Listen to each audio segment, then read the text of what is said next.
이 인터뷰하기 시작하기 전에, 이렇게 질문에 대답하기 전에 실은 내가 오늘 얘기를 하려고 하는 몇 가지 전제가 있습니다. 전제라는 것은 뭐냐면, 내가 한옥에 대해서 정의를 내고자 하는 사람도 아니고, 단지 내 개인적인 관심은, 또는 내 개인적인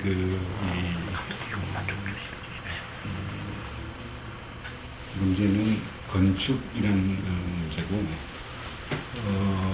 지금 만일 한옥이라는 문제에 대해서 우리가 정의를 내린다면 이런 거가 할 적이라고 생각돼요. 단지 내가 지금 현재 내리는 한옥은 앞으로 한옥은 어떻게 될 것인가 하는 문제는 좀 그 얘기를 하겠지만, 내가 지금 이 인터뷰에서 후반에 가면 그렇지 않기를 바라지만 전반에서는 한옥이라는 지금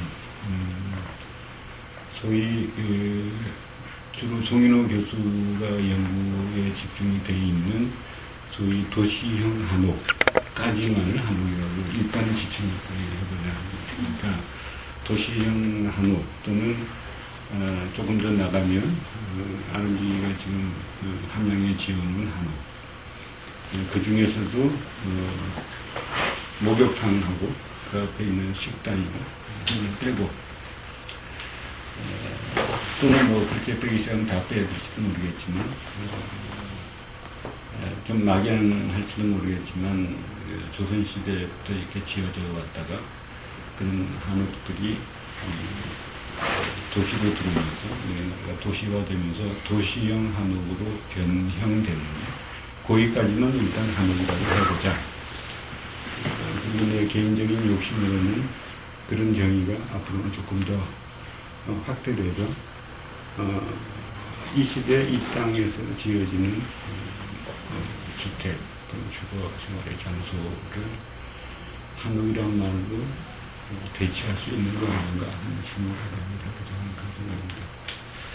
그래서 내가 앞으로 아마 얘기할 수 있는 것은 그런 뜻으로, 그런 도시형 한옥 같은 거는 내 개인적으로, 건축을 하는 이 건축가로서의 내 개인적으로 지금까지 내가 얘기한 한옥이라는 것에서는 별로 관심이 없고, 내가 관심이 있는 것은 그런 한옥이 가지고 있는 어떤 여러 가지의 가치들 중에서 이 시대의 가치관으로 또는 나의 가치관으로, 그게 이제 조금 다른 차이가 있을 수 있는데, 물론 나는 끊임없이 내가 가지고 있는 가치관이 이 시대의 보편적인 가치가 될 수 있도록 끊임없이 성찰을 하는 태도를 전제로 해서 그런 가치관으로 봤을 때 지금까지 있어왔던 한옥이 가지고 있는 건축적인 가능성, 건축적인 가치를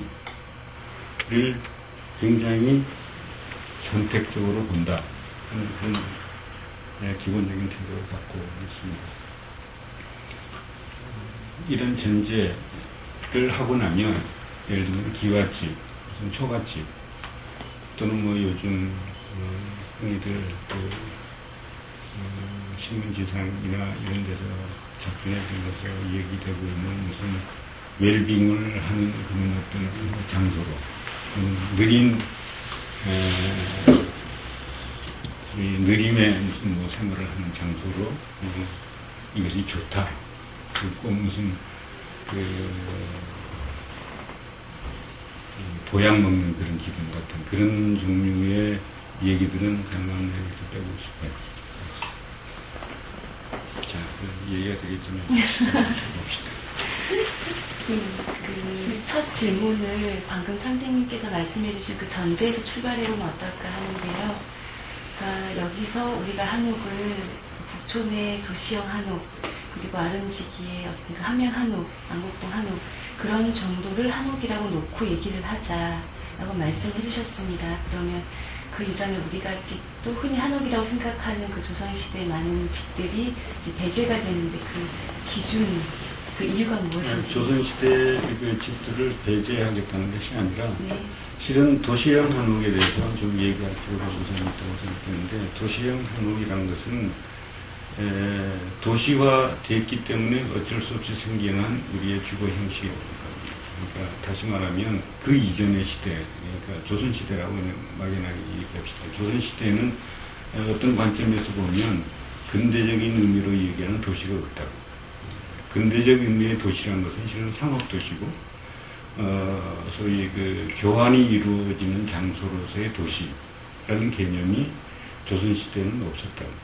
그러니까 조선시대의 도시라는 것은 그냥 행정기관이 있는 장소였을 따름이라고 생각합니다. 물론 후기에 와서는 굉장히 많이 변하고 있지만, 소위 연병조 시대를 이면서 18세기, 19세기 되면서 우리도 그 소위 자본주의 사회로 그 이전이 자본주의 사회가 아니다라는 목표가 있지만, 지금 현대적인 의미의 자본주의 사회가 태동하기 이전까지는 우리의 모든 산업구조가, 도시하고 산업구조는 굉장히 관련이 깊은데, 우리의 모든 산업구조가 농경사회, 농업생산 체제를 아주 막강한 기반으로 하고 있었기 때문에, 도시화라고 얘기하는 것은 실은 흔히 얘기하는 근대산업, 또는 소위 2차 산업과 3차 산업에 관한 문제이기 때문에, 그 시대에는 우리에게 제조업도 없었고,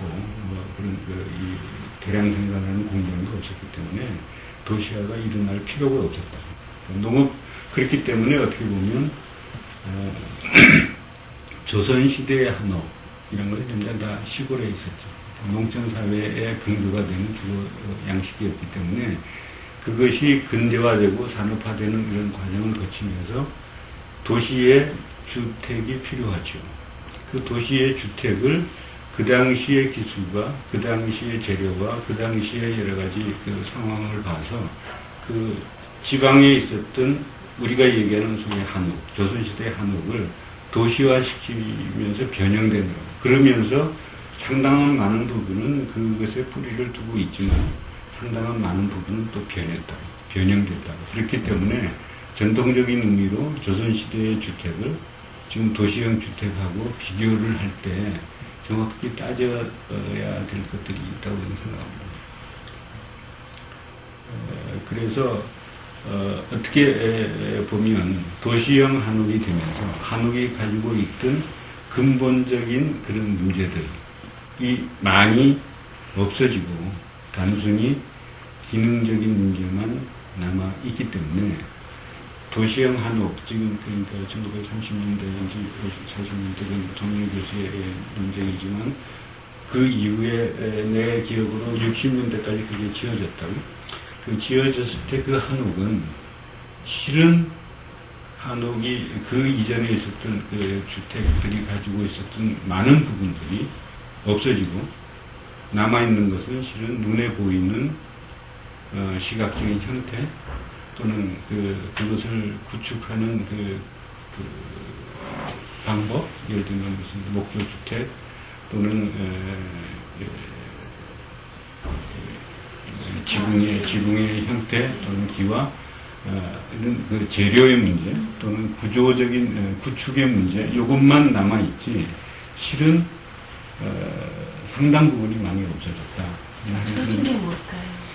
없어진 거를 얘기하자면은 실은 조선시대에 우리가 흔히 얘기하는 그런 주택들이 가지고 있었던 가장 기본적인 아이디어는 유교 사회가 가지고 있는 규범과 그 생활 조직, 이 주택이라는 건 다 그런 거니까 생활 조직이 그대로 공간적인 조직으로 바뀐 것인데 유교 사회의 규범이나 생활 양태나 하는 것들이 없어지고 근대 사회로 넘어오게 되면 유교 사회가 가지고 있던 규범과 생활 양식이 공간화되어 있는 그 공간적으로 바뀌면서 생긴 것들이 없어질 수밖에 없죠.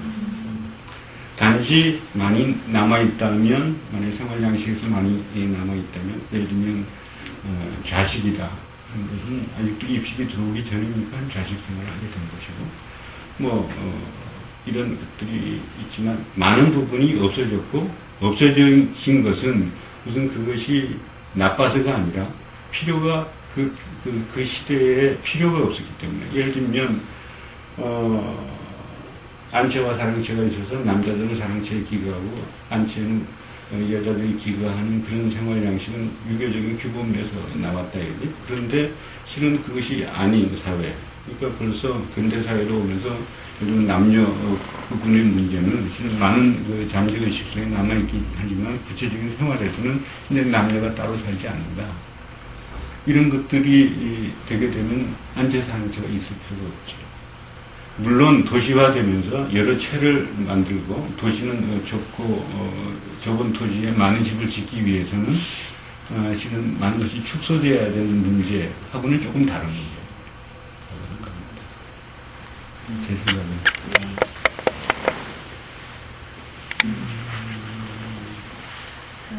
좀 이렇게 학교 때 공부했던 기억을 이렇게 떠올려 보면, 그러니까 학교에 분명히 한국 건축 수업도 있었고 또 답사를 다니면서 마을, 집, 뭐 사찰 이런 경험이 있었는데요. 근데 설계 수업을 하면서는 실제 이렇게 한옥을 이렇게 가져온다거나 한옥에 대해 생각을 해본다거나 그런 요소들에 대해서 이렇게 구체적으로 고민해 볼 기회가 많지 않았던 것 같아요. 그리고 그러면서 제가 이렇게 일을 하면서 한옥이라는 이제 단어, 집 굉장히 많이 접하게 되는데요. 그러다 보니 일반적으로 이렇게 건축의 영역에 속했던 부분을 양옥이라거나 뭐 아파트, 현대건축 이런 다른 이름으로 지으면서 구분해야 되는 이상한 현상이 생기더라고요. 그러면 다시 한옥이란 뭔가 이런 그러니까 질문을 하게 되는데 그때 그것을 구분하던 기준이나 예. 그 크라이테리아나 조건들이 무엇인가를 생각해보면 아주 간단하게 풀리는 문제라고 생각하는데 그것도 쉽지 않은 일이지만 예를 들면 기와로 지은 집, 흔히 우리가 얘기하는 구축의 방법과 구조, 목구조라는 그 구축의 방법과 그다음에 그것이 갖고 있는 그 시각적인 형태에 국한해서만 한옥이라고 그러죠.